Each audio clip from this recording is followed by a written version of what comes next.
All praises to Yahweh, Ba'ashem Shai, Ba'ashem Kodesh, the blindness to the elders and apostles of Great Stone.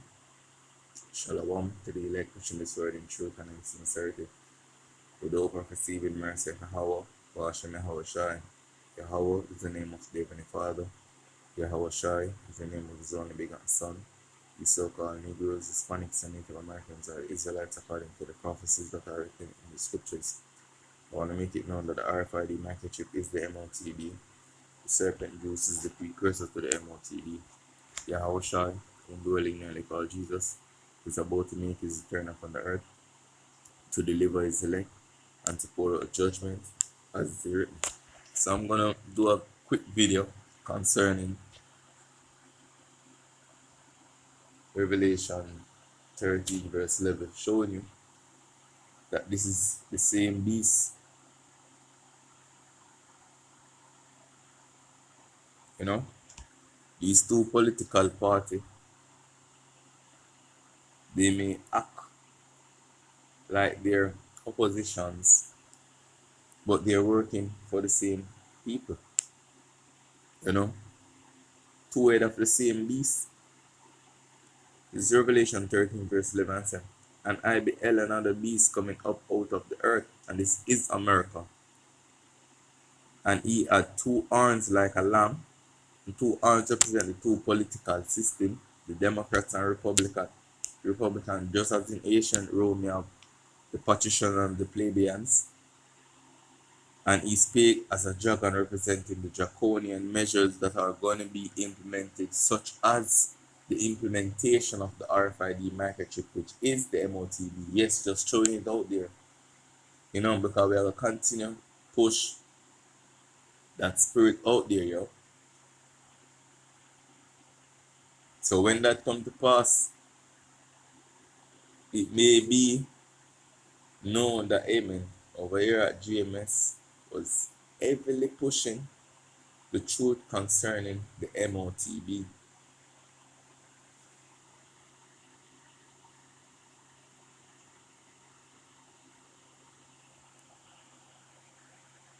So going back to this clip, so let's watch.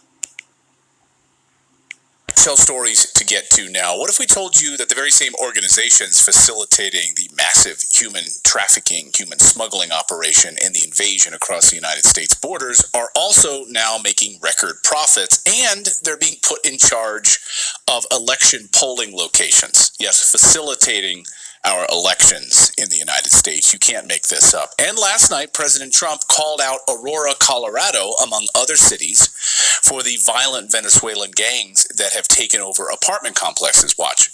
You look at Springfield, Ohio. You look at Aurora in Colorado. They are taking over the towns. They're taking over buildings. They're going in violently. These are the people that Xi and Biden led into our country, and they're destroying our country. They're dangerous. They're at the highest level of criminality, and we have to get them out. We have to get them out fast. Of course, this is all being orchestrated and planned, but wait until you hear who used to run Aurora's emergency management services. Again, you can't make all of this up. These stories almost sound made up, but they're true. Joining me now is Ryan Mata. And the thing is, the elites, anytime the people need an hero, them give them, you know. Just like how they give them Elon Musk, them give them Donald Trump now. And then get them Kamala Harris. Hey man, you can't make this shit up, yo. Right now we're just sitting back just watching the movie playing out, yo. Looking at the amazing power of Yahweh Shai at work. He's an investigative journalist and documentary filmmaker who's uncovered some pretty incredible information. Ryan, great to see you as always, my friend. Hey Clayton, thanks for having me, man. It's an honor to be here. Well, it's a real treat. First, I want to talk about, because of news of the day, what happened last night during the Trump presidential debate, and when he talked about Aurora, Colorado. We're going to get to the NGOs here in a second, which is in and of itself a bombshell story. But I couldn't believe I was hearing during a presidential debate calling out certain American cities for being overrun with Venezuelan gangs. And of course, you have some information. Let's just talk about Aurora here. What have you uncovered?